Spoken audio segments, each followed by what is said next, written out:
सभी भक्तों को जय बाबा की। देखो, एक बार फिर मैं आप सभी भक्तों के समक्ष उपस्थित हो गया। आप लोगों के लिए खुशखबरी है ये। और कोई भी भक्त जो मेरे भक्त हैं या बाबा शीतलोक भारती जी की भक्त हैं, ये ना सोचें कि गुरु जी गए हैं महाकुंभ में तो हमारा भी जाना अनिवार्य है, हम भी जाएं। क्योंकि बाबा शीतलोक भारती जी की इच्छा से कुछ आवश्यक कार्य करने के लिए, क्योंकि इस कलयुग में बुराइयों को नष्ट करने के लिए, बुरी शक्तियों को का खात्मा करने के लिए जिस रास्ते पर मैं चला हूं, उस रास्ते पर अनेकों कठिनाइयां आएंगी मेरे जीवन में, और उस कठिनाइयों से मैं लड़ सकूं, उससे बाहर निकल सकूं। इसीलिए बाबा शीतलोक भारती जी मुझे और मेरे शिष्यों को महाकुंभ में भेज रहे हैं, जो पंच तत्व स्वरूप में है।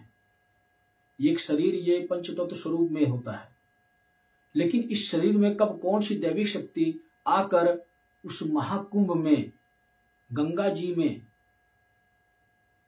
उस संगम के जल में, पानी में स्नान कर जाए, कुछ पता नहीं होता।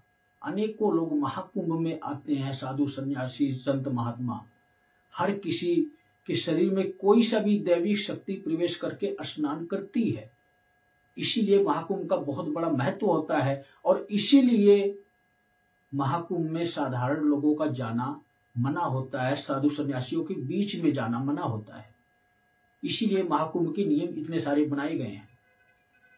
तो अब की बार मेरा पहला स्नान है महाकुंभ का, और इस स्नान में मैं किसी को ले जा नहीं सकता अपने साथ। इसीलिए मैंने किसी भी भगत को ये नहीं कहा कि मैं महाकुंभ जा रहा हूं, आप लोग भी चलो।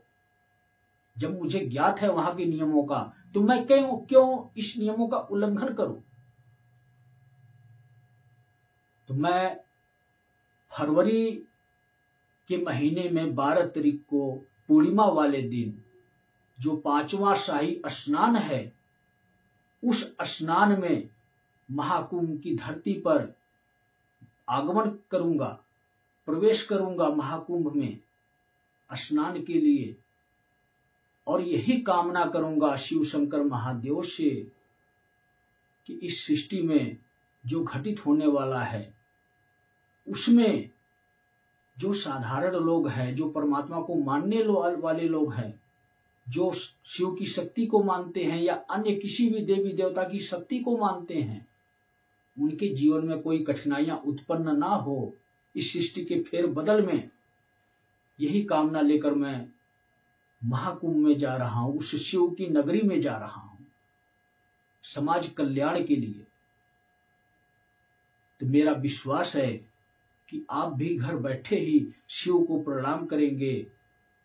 और अगर किसी श्रद्धालु की इच्छा है महाकुंभ में, तो वो कभी भी जा सकते हैं, लेकिन वहां के नियमों के अनुसार ही दूसरे और तीसरे स्नान के बाद ही जाए।